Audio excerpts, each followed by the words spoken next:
महादेव, माता, आदिशक्ति अपने अर्धनारेश्वर रूप में।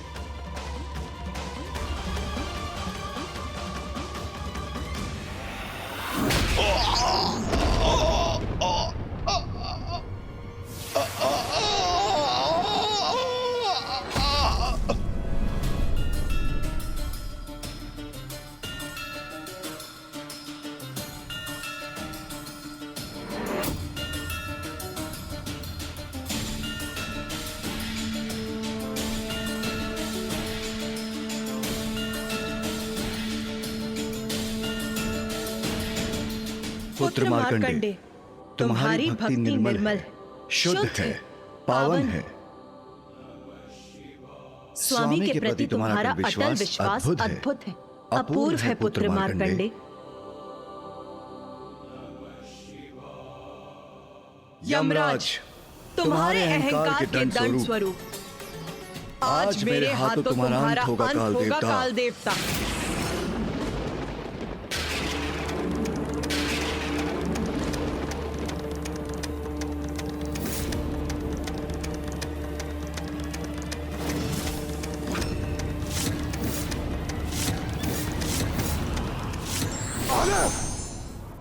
माता पार्वती, माता, ऐसा अनर्थ मत कीजिए प्रभु,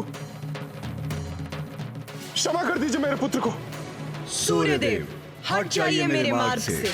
मैं आपसे विनती करता हूं प्रभु, मेरे पुत्र को क्षमादान देने की कृपा कीजिए।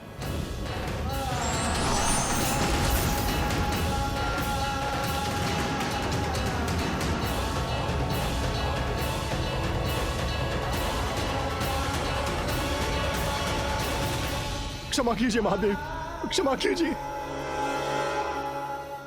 माता, यम को यमराज के पद पर प्रतिष्ठित आपने किया। आपने ही मृत्यु के नियमों को निर्धारित किया है। माता, तनिक विचार कीजिए, यदि काल का अंत हो गया तो मृत्यु का चक्र भी समाप्त हो जाएगा और संसार में असंतुलन उत्पन्न हो जाएगा। मैं निवेदन करता हूं, जगत जननी है आप, जगत पिता हैं आप, यम को क्षमा कर दीजिए, अपनी संतान पर दया कीजिए।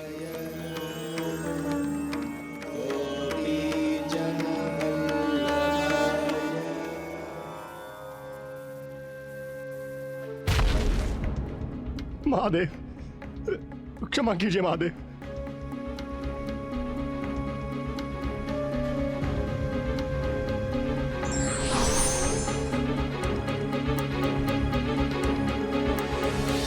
मुझसे बहुत बड़ा अपराध हुआ है महादेव, मुझे क्षमा कीजिए माता, मुझे क्षमा कीजिए। माता, आपने और पिताश्री ने अर्धनारीश्वर रूप में ऋषि मार्कंडे की यमराज से रक्षा तो कर ली, किंतु माता। किंतु क्या गणेश? मेरी धृष्टता क्षमा करे माता, किंतु मैं यमराज का अपराध नहीं समझ सका। वो तो अपना वही कर्तव्य निभाने आए थे जो आपने और पिताश्री ने उन्हें कालदेव के रूप में सौंपा था। तो फिर उनकी भूल क्या थी माता?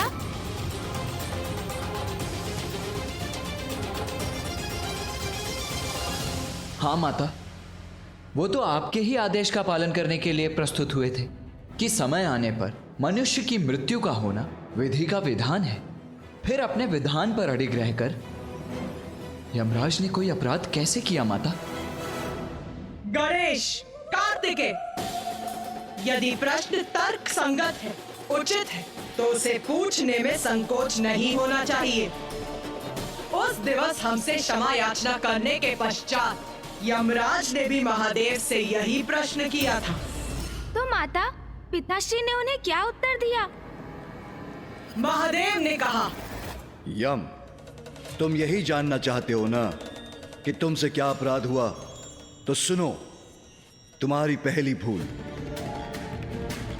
मार्कंडे के प्राण को यमलोक ले जाने के लिए तुम्हारा यमदूतों को भेजना, जबकि यह स्पष्ट है संतों ऋषियों के प्राणों को हरने के लिए तुम्हें स्वयं आना चाहिए था।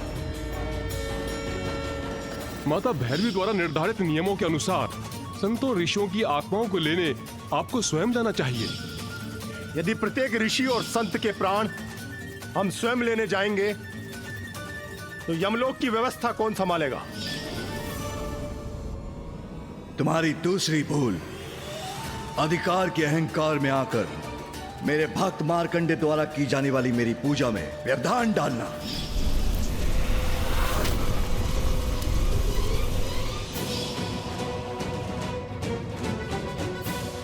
जिसमें तुमने तनिक भी संकोच नहीं किया। तुम यदि चाहते तो कुछ क्षण प्रतीक्षा कर सकते थे, किंतु तुमने वो नहीं किया। तुम्हारी तीसरी भूल तुम्हारी भ्रांति की कि तुम सभी को मृत्यु प्रदान कर सकते हो, यहां तक कि ब्रह्मदेव, इंद्रदेव आदि को भी प्रभावित कर सकते हो, किंतु कोई तुम्हारे प्राण नहीं हर सकता।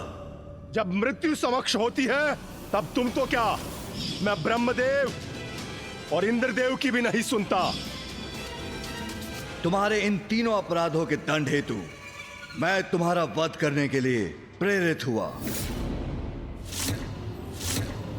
और स्वामी को, स्वयं महादेव को अपने पाश से स्पर्श करने का दुस्साहस करना।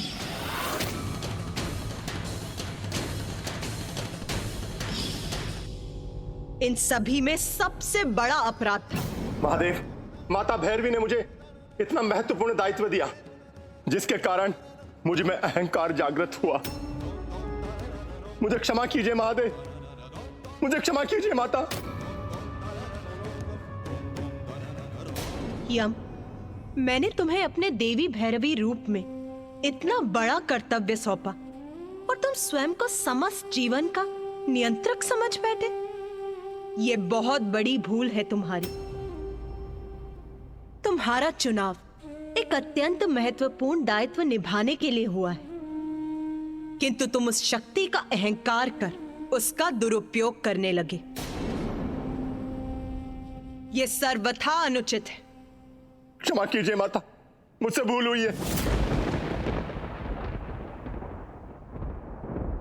विधि का विधान कोई भंग नहीं कर सकता, इसलिए बालक मार्कंडे के लिए उस विधान का अपमान मैं भी नहीं करूंगा। आयु पूर्ण होने पर मनुष्य को मृत्यु अवश्य प्राप्त होनी चाहिए।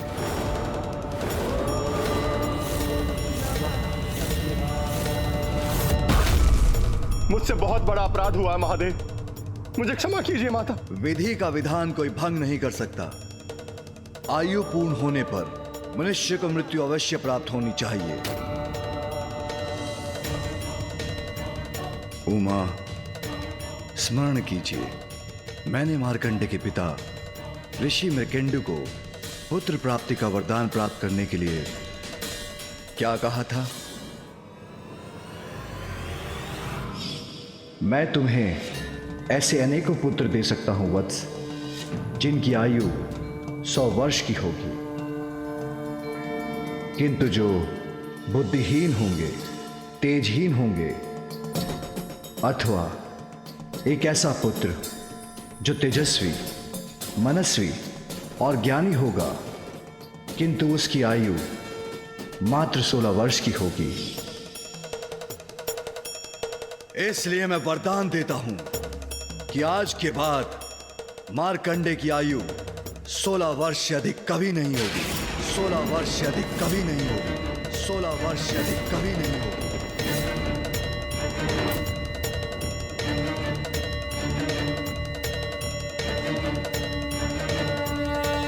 इस अवस्था में यमराज को मार्कंडे को मृत्यु प्रदान करने की कोई आवश्यकता ही नहीं।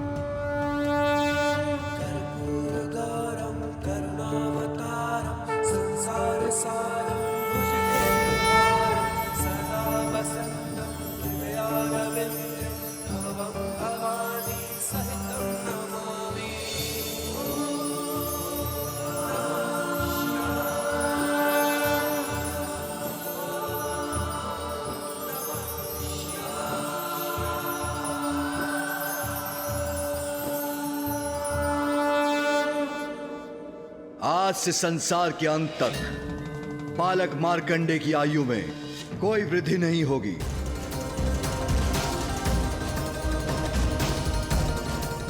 ये सदैव चिरंजीवी रहेंगे। पुत्र मार्कंडे, ये सब तुम्हारी भक्ति और माध्यम से तुम्हारे द्वारा महामृत्युंजय मंत्र के आविष्कार के कारण हुआ। जब तुम अपनी मृत्यु को अपने समक्ष पाकर निरुपाय हो चुके थे तो तुमने भक्ति और निष्ठा से मुझे पुकारा और तुम्हारे मुख से स्वतः ही महामृत्युंजय मंत्र प्रस्फुटित होने लगा। तब तुम्हें इस मंत्र का महत्व ज्ञात नहीं था पुत्र मार्कंडे, किंतु महामृत्युंजय मंत्र के जाप से ही तुम्हारे प्राणों की रक्षा संभव हुई। और आज मैं ये भी घोषणा करता हूं कि जो भी महामृत्युंजय मंत्र का जाप करेगा उसकी अकाल मृत्यु कदापि नहीं होगी, उसकी अकाल मृत्यु कदापि नहीं होगी। वो भीषण रोगों से भी मुक्ति पाएगा।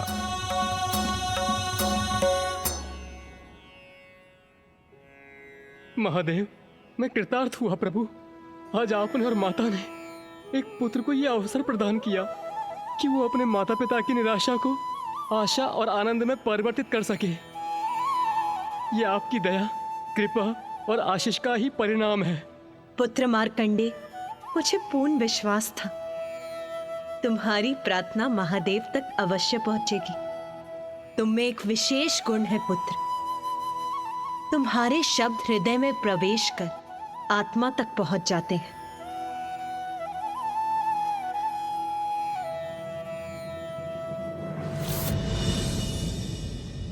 ये सब आप ही की लीला का चमत्कार है, आप ही का आशीर्वाद है माता।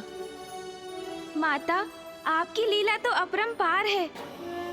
अब सृष्टि का चक्र तो पूर्ण हो चुका था ना माता, क्योंकि अब तो माता भैरवी के रूप में आपने मृत्यु की भी रचना कर दी थी। अर्थात अब समय आने पर सभी प्राणियों की मृत्यु के पश्चात उनका यमलोक जाना निश्चित हो गया, जहाँ वो पश्चाताप और साधना कर अपने कर्मों के अनुसार उचित लोक में प्रवेश करेंगे। तो अब तो संसार में पूर्णता थी ना माता? नहीं, नहीं, नहीं। अभी तक अच्छे और बुरे कर्मों का फल मृत्यु के बाद ही प्राप्त होता था, किंतु अब महादेव, नारायण और ब्रह्मदेव की इच्छा थी कि एक ऐसा विधान बने जिससे जीवों को उनके कर्मों का फल उनके जीवन काल में ही प्राप्त हो। मुझे त्रिदेवों का ये प्रस्ताव स्वीकार नहीं था, किंतु मेरे अगले स्वरूप की स्वीकृति प्राप्त करने के लिए उन्होंने मेरे साथ एक छल किया। त्रिदेवों ने आपके साथ छल किया माता? जिसके परिणाम स्वरूप मैंने अपने स्वामी के साथ त्रिदेवों को उचित पाठ सिखाया। माता ने उचित पाठ सिखाया त्रिदेवों को? ऐसा क्या छल किया था त्रिदेवों ने जिससे माता उन्हें दंडित करने के लिए विवश हो गई?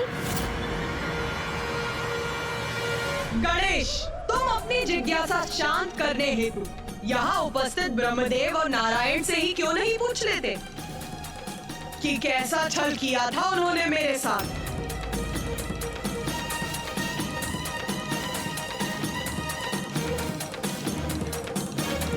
देवी, उस समय हमने जो भी किया था लोक कल्याण के हित के लिए किया था। किंतु मामा जी, आप सभी ने ऐसा क्या किया था?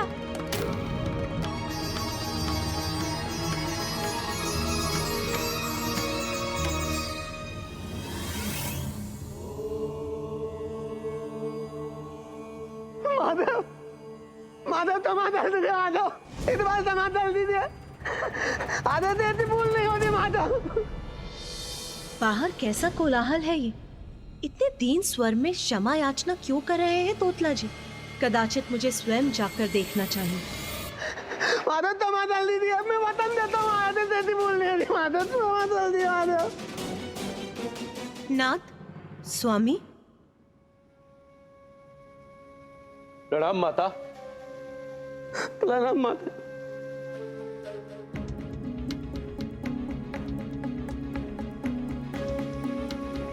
किस अपराध की क्षमा मांग रहे हैं तोतला जी? नंदे, तुम ही बताओ। जी प्रभु। माता, कैलाश के उपवन में कुछ मृग आकर यहाँ के फल खाने लगे।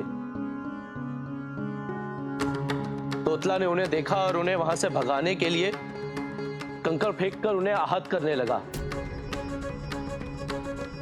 कुछ कारण से मैं वहां गया था तो मेरी दृष्टि तोतला की इस दुष्टता पर पड़ गई। ऐसा भय का भाव उनके नेत्रों में देखकर माता, उनकी इन दीनता के भाव से किसी का भी हृदय द्रवित हो उठे। ये तो सर्वथा अनुचित है तोतला जी। निर्बल असहाय जीवों को भगाने का विचार भी कैसे आया आपके मन में? माते, माता मुझे तो माता दीजिए माते, आधे से नहीं होता माते। मैं उन्हें तेलाते ऊपर से पलट आते थे तब ना तेला तो बैठा था माते। माते नहीं होती माते। भूख प्यास से त्रस्त कैलाश पर आए और उन्हें यहाँ निर्दयता से भगा दिया जाए, ये तो अनुचित है। ऐसा पुनः नहीं होना चाहिए तोतला जी, इसका स्मरण रखिए। अब जाइए यहाँ से। नहीं माते, मैं तो अल्लाह तुम ना माते।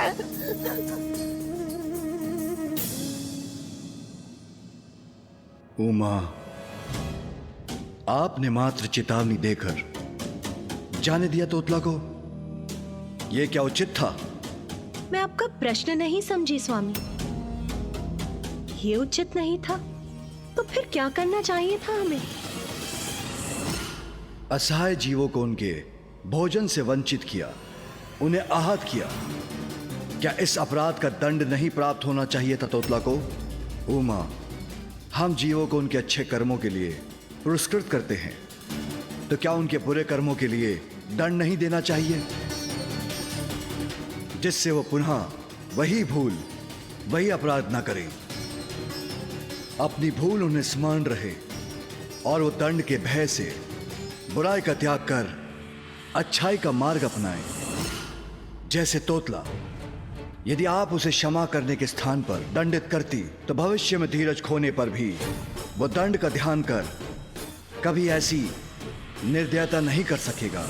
नाथ, कर्मों का फल तो सभी भुगतते हैं, यही सृष्टि का नियम है जो मैंने स्वयं स्थापित किया है। उमा, वो मृत्यु के उपरांत होता है, किंतु जीवों के जीवन काल में नहीं। यदि उनके जीवित रहते उनके कर्मों के परिणाम उनके समक्ष आ जाए तो जीव अवश्य अपनी भूल सुधार कर अच्छे कर्म करने के लिए प्रेरित होंगे। नाथ, आप पिता हैं, आपका हृदय कठोर हो सकता है, किंतु मैं मां हूं। सभी जीव मेरी संतानें हैं, उन्हें पीड़ा होती है तो अश्रु मेरे बहते हैं। मैंने ही यमलोक की रचना कर वहां यमराज को स्थापित किया है, किंतु उनके द्वारा दंडित आत्माओं की चित्कार विचलित करती है मुझे। जब वही सहना मेरे लिए कठिन है तो मैं अपनी संतानों को उनके जीवन काल में दंडित करने का आपका सुझाव मैं कैसे स्वीकार कर सकती हूँ स्वामी? नहीं प्रभु, ये मुझसे कदापि नहीं होगा।